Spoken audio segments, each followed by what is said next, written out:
Mummy काय करते ग? अरे त्या तामिनी घाटामध्ये ॲक्सिडेंट झाला भैया.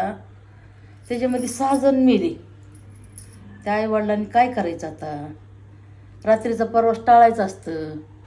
पोरं ऐकत नाही, आईवडिलाला सांगत नाही. आणि खरं तर रात्रीचं जाऊच नाही. मस्त आपण चांगलं असलं तर समोरचे चांगले नसतात. हां, कसं करावं? कुणाचं लग्न झाले, कुणाचं नाही झाले, कुणाला 1 आहे, कुणाला 2 आहेत, कुणाला लेकरू बाळ आहे. काय करावं? कशी जिंदगी घालावी? आईबापानी म्हण त्यांना कोणाला लग्न झाले असेल त्यांनी कसं काढावा?